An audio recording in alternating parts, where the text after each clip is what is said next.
Fala, seus cristãos cansados, graça e paz a todos os santos da internet. Chegou a hora da gente continuar o nosso estudo da lição da Escola Sabatina desse trimestre, que está mergulhando fundo nos temas do Evangelho de João. E eu vou te dizer que a história que a gente vai estudar hoje é daquelas que mexem com a gente, sabe? Porque não é só uma historinha qualquer, é um encontro poderoso entre Jesus e uma pessoa que à primeira vista parecia estar tão distante de tudo o que Jesus representava, que poderia até ser algo sem esperança. Mas essa história é incrível e, como sempre, Jesus surpreende a gente com a sua maneira única de lidar com os outros. E isso tem muito a ver com a forma como a gente se relaciona com Deus e com as pessoas ao nosso redor. Então, bora mergulhar nisso?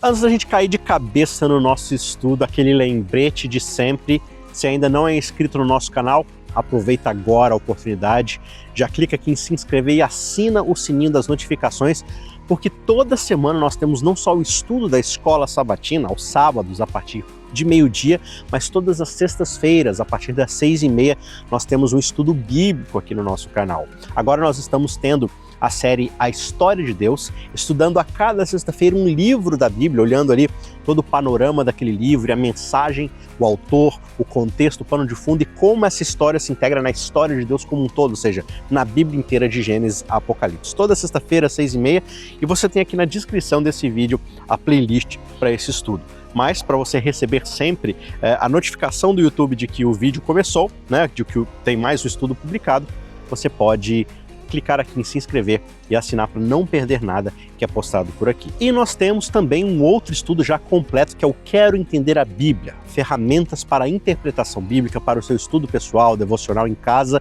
para você aprender a ler, interpretar, estudar e aplicar a Bíblia de forma profunda, de forma prática no seu dia a dia, com bastante cuidado, com bastante profundidade. Então, também está aqui na descrição, fica por dentro de tudo isso, clicando aqui no nosso canal, se inscrevendo e não ficando fora de nada disso, tá certo? Vamos então para o nosso estudo. E Jesus, ele, como sempre, estava andando por aí, levando a sua mensagem do reino, exercendo o seu ministério. E aí, em João, no capítulo 4, a gente descobre que em determinado momento ele estava na região do Rio Jordão, mas algo faz decidir ir para um outro lugar, para Galileia. Agora, qual que seria o motivo dessa mudança de rota? Por que ele sai de um lugar e vai para o outro? A coisa é que os fariseus, eles estavam sempre de olho nas multidões que seguiam Jesus, e eles já tinham percebido que Jesus estava fazendo mais e mais discípulos a cada dia que se passava, até mesmo mais do que João Batista. E isso fazia com que a inveja deles e a preocupação deles com sua tradição, com toda a sua cultura, fosse sendo colocada em risco. Então, a pressão sobre o ministério de Jesus por parte desses líderes religiosos estava aumentando cada vez mais. E Jesus sabia que uma hora ou outra essa panela de pressão iria explodir. Só que Jesus, ele também sabia a hora certa de cada coisa. E aquele não era o momento para que essa pressão explodisse. Então ele decide sair de cena por um tempo, sair ali do meio da multidão e ir para um outro lugar que chamasse menos atenção. Só que o interessante é que, ao invés de ele pegar um caminho mais longo e contornar a região de Samaria, como qualquer judeu da época faria, para evitar problemas ali com os samaritanos, Jesus escolhe passar especificamente e diretamente por aquela região. Detalhe aqui: os judeus e os samaritanos, eles não se davam bem historicamente, de jeito nenhum. Eles não se relacionavam. Era uma treta histórica, uma divisão cultural e religiosa bem séria. Os samaritanos, eles descendiam dos israelitas, que não foram para o exílio da Babilônia, mas de pessoas que se espalharam por aí. Os assírios vieram e espalharam eles por várias outras nações e trouxeram outras pessoas de outras nações para colonizar a terra que antes era a terra de Israel, das 10 tribos do norte. E com isso houve toda essa misturança de etnias, de culturas, de religiões, né? E tudo isso acabou se tornando essa versão de um judaísmo, só que totalmente distorcido, totalmente sincrético, com idolatria, com outras visões pagãs e tudo mais, cheio de elementos diferentes. Então assim, os samaritanos, misturados como eram, eles adoravam a Deus, sim, mas com várias outras misturas, com vários outros detalhes acrescentados a essa percepção que eles tinham de Deus. E os judeus olhavam para eles e não achavam que eles faziam mais parte do povo da aliança, por causa justamente dessa misturança étnica e religiosa que eles possuíam. E aí eles não tinham acesso mais, digamos assim, ao contato com a cultura judaica por causa desse rompimento. E por causa disso, aqueles israelitas ou aqueles samaritanos que ainda buscavam a Deus, eles iam até um monte chamado Monte Gerazim para poder adorar a Deus, enquanto os judeus acreditavam que o único lugar legítimo para a adoração correta a Deus era única e exclusivamente no templo que ficava em Jerusalém. E essa era justamente a tensão enorme que havia entre os dois povos, porque os judeus consideravam os samaritanos uma espécie de heresia ambulante, lembrando para eles de tudo aquilo que é indesejável, tudo aquilo que é impuro em relação ao sincretismo do povo de Israel com as outras nações. Ah, mas nós judeus a gente se manteve puro, a gente se manteve totalmente afastado de todo o resto, por isso nós somos muito mais importantes, nós somos muito mais dignos diante de Deus. Mas Jesus, que sempre olhava para além dessas fronteiras étnicas, humanas, ele decidiu fazer aquilo que ninguém esperava que alguém fizesse, especialmente um judeu. Ele tinha que passar por Samaria. Isso é o que o verso 4 do capítulo 4 descreve para gente. E esse tinha que João descreve ali no seu capítulo é bastante interessante, porque não é que esse fosse o único caminho ou o caminho mais curto, mas era o caminho escolhido por ele de propósito. Por quê? Porque ele tinha um propósito. Isso envolve alcançar pessoas que estavam sendo ignoradas. Veja, Jesus sempre tem um propósito. E esse propósito geralmente está ligado a justamente tocar corações, a se encontrar com pessoas onde elas estão, não importando quão impróprios possam parecer essas pessoas aos nossos olhos ou aos olhos das outras pessoas. E aí no caminho para essa região, ele encontra com justamente uma mulher samaritana. E é aí que a história começa a ficar bastante interessante. Essa mulher samaritana, ela está no poço, que é um poço que o próprio Jacó cavou e que herdou o nome desse patriarca, é o Poço de Jacó. Ela está ali tirando água, algo que parecia fazer parte da sua rotina diária. É interessante que ela vivia numa época em que o trabalho pesado, digamos assim, era a responsabilidade das mulheres, especialmente as mulheres que viviam sozinhas. E essa tarefa de ir buscar água era mais que uma rotina, era justamente uma necessidade básica. Você só tem água potável se você for lá buscar no poço. Mas, como todas as histórias de encontros com Jesus, nada acontece por acaso. E Jesus, todo tranquilo, chega para ela e pede: olha, me dê um pouco de água. Isso pode parecer uma pergunta, um pedido muito trivial, muito simples, né? É uma frase tão cotidiana. Você chegar para alguém, para um vizinho, ou para um colega, ou você chega na casa de alguém, você pode me ver um copo d'água, é algo tão simples. Só que para aquela mulher, e para qualquer pessoa que conhecesse as normas sociais e culturais da época, aquilo era simplesmente absolutamente fora do comum. Por quê? Você tem um homem, e esse homem é um judeu, e esse judeu é um rabi, que carrega toda a sabedoria, toda a tradição, toda a teologia judaica, e ainda por cima ele fala com uma mulher, mas não é só uma mulher, é uma mulher samaritana. Isso é algo simplesmente impensável para aquela época, rompe toda e qualquer barreira sociocultural. Não só por ela ser mulher, mas pelo fato de ela ser principalmente samaritana. Para os judeus, os samaritanos eram impuros, era alguém com quem você nem sequer deve trocar ideia, quanto mais pedir algo. Só que Jesus quebra essas barreiras sem qualquer esforço da sua parte, porque ele está interessado em algo muito mais profundo do que as convenções culturais e os preconceitos arraigados. Ele não está preocupado com as fronteiras sociais, com o que as pessoas vão pensar. Ele está focado no coração daquela mulher. E é aí que o verdadeiro diálogo começa. A mulher fica, a princípio, meio confusa. Claro, quem não iria ficar? Sabendo toda a vivência que ela tinha, toda a experiência que ela já havia tido, aquilo é simplesmente chocante para ela. Por isso ela pergunta: como é que você, sendo um judeu, pede água para mim que sou uma samaritana? Está registrado lá no verso 9. E esse questionamento dela é cheio de implicações. Ela não está só surpresa pelo fato de ele ser judeu e ela ser mulher, mas ela fica, além disso, intrigada pelo porquê aquilo está acontecendo. É como se ela estivesse dizendo o seguinte: por que você está quebrando essa regra sociocultural tão importante? Você não sabe que a sua gente não conversa com a minha gente? Só que Jesus, sem se deixar abalar, ele joga uma resposta cheia de significado, uma daquelas que fazem a gente pensar por vários e vários dias. Olha, se você soubesse o dom de Deus e quem está te pedindo água, você é que pediria para ele e ele te daria água viva. Isso está lá no verso 10. E aí pronto, isso desarma aquela mulher de uma maneira que ela não estava esperando. Ela estava pronta para começar uma discussão sobre diferenças entre judeus e samaritanos, mas Jesus a leva para um outro nível de discussão, que é uma discussão no campo espiritual. Ele não está interessado em debater diferenças culturais, ele está oferecendo algo muito maior, algo que vai além da sede física que ela estava ali para saciar. Jesus ele está falando sobre uma sede espiritual, sobre algo que só ele pode oferecer, algo que ele chama de água viva, uma água que pode saciar para sempre o vazio que existe na alma humana, essa sede existencial que todos nós possuímos. E aqui, meus amigos, é importante a gente lembrar o quanto essa metáfora de Jesus ela é carregada de significado. Lá no Antigo Testamento, a água ela sempre foi usada como esse símbolo de vida, de purificação, da bênção divina. Por exemplo, lá em Jeremias, no capítulo 2, verso 13, Deus ele se refere a si mesmo como a fonte de águas vivas, lamentando que o seu povo o trocou, o abandonou e começou a cavar para si mesmo cisternas rachadas, que não contém água, contém simplesmente lama. E essa é uma crítica muito dura, dizendo que o povo estava buscando satisfazer as suas necessidades espirituais em lugares e coisas que nunca jamais poderiam saciá-los, como somente a água pura que vem de Deus poderia fazê-lo.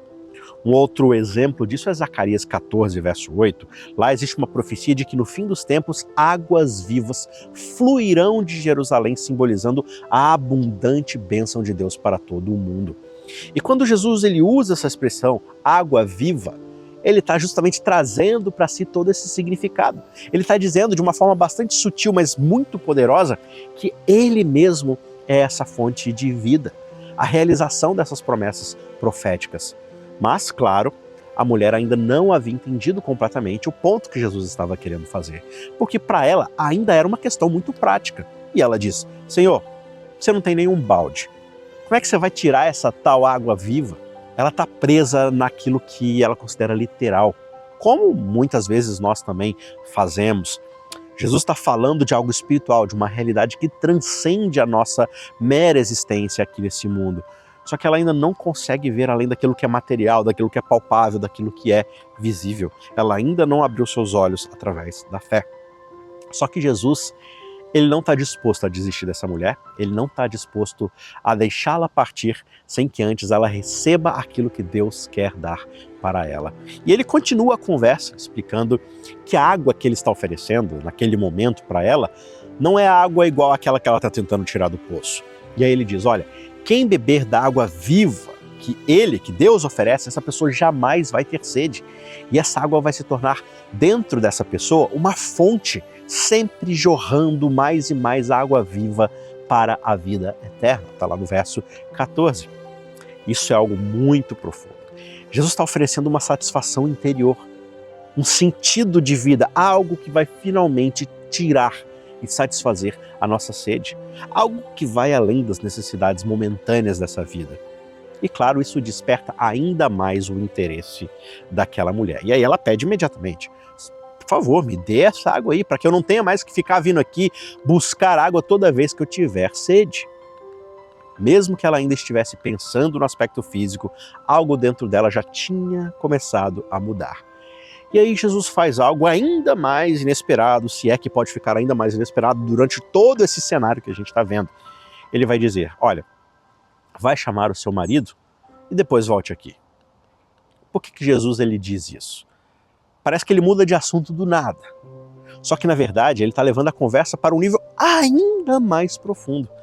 Ele sabia que para que aquela mulher experimentasse a tal água viva de verdade que ele estava oferecendo, ela precisaria encarar a sua própria vida, as suas próprias dores, os seus próprios pecados, a sua experiência de vida como um todo.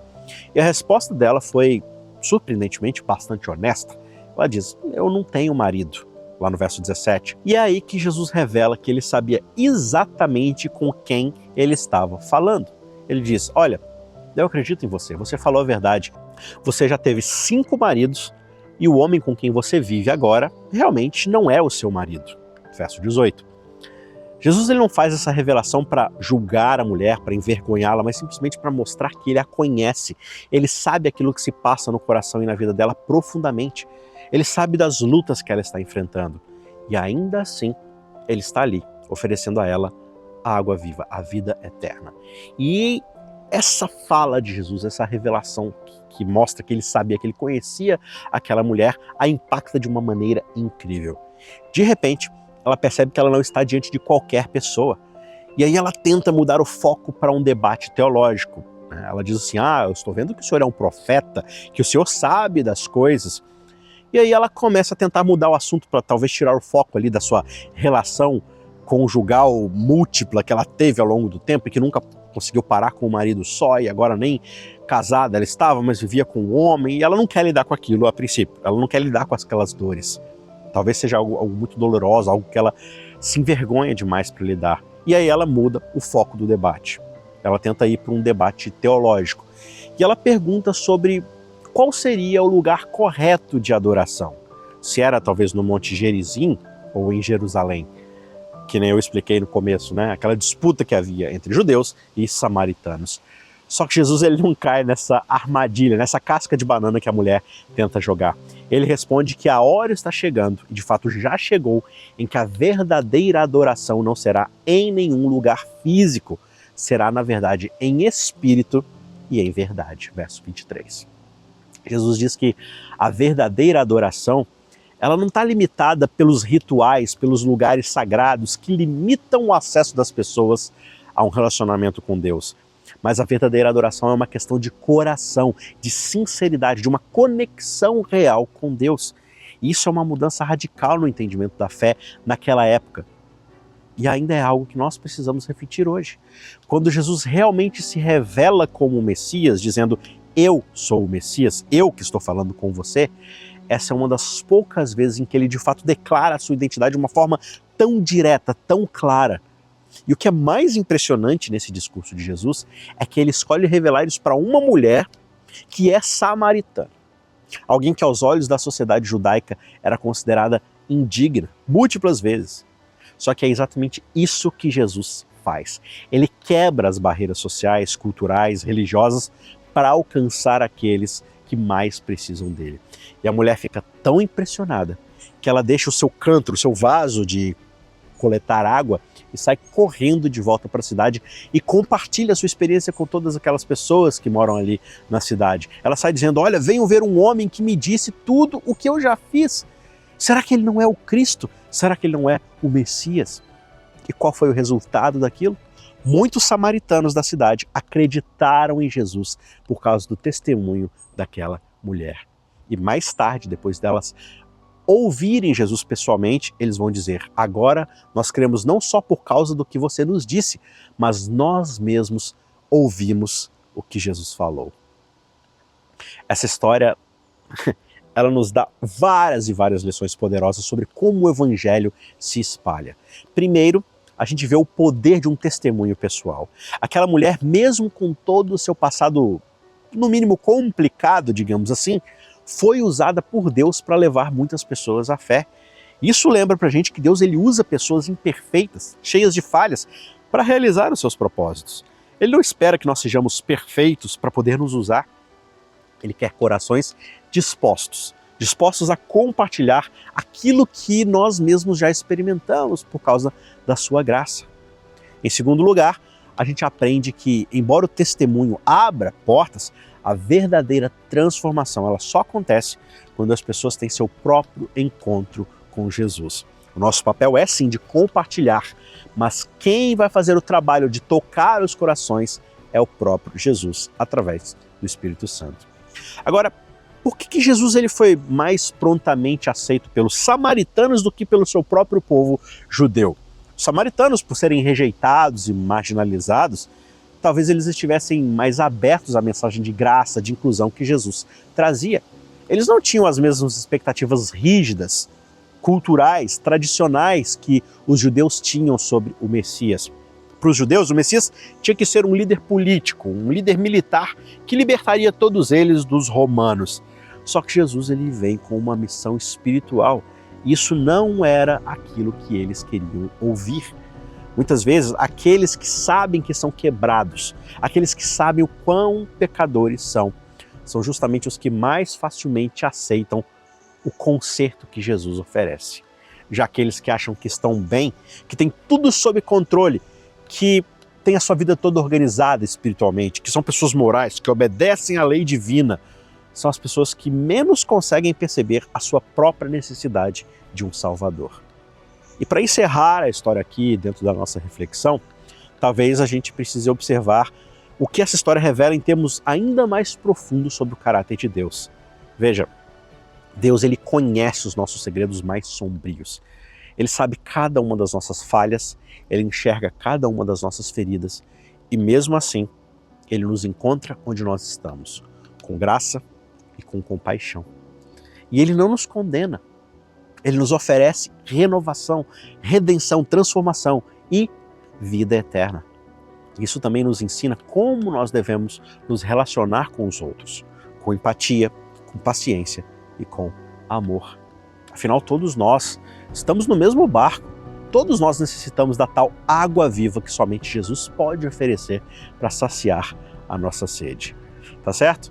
Então, se você curtiu essa reflexão, se ela te tocou de alguma forma, te levou a refletir sobre determinado aspecto, eu peço encarecidamente que você nos ajude, nos abençoe também, deixando o seu joinha, o seu like aqui no vídeo, clicando no botão de joinha, porque aí você ajuda a gente a espalhar esse vídeo para mais pessoas, porque aí o algoritmo vai entender que as pessoas estão assistindo e gostando do vídeo, então vale a pena recomendar, tá certo? Às vezes é muito difícil, porque o YouTube simplesmente não quer compartilhar, porque ele não sabe que as pessoas gostam do vídeo. Ainda mais vídeo de teologia, vídeo sobre a Bíblia, vídeo sobre Deus.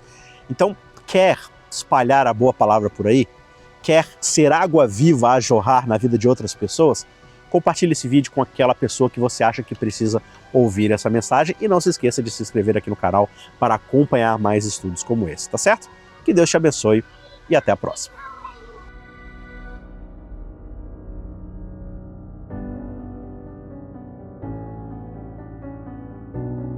Ajude o Cristãos Cansados a continuar produzindo conteúdo cristão gratuito e de qualidade. Os links estão na descrição.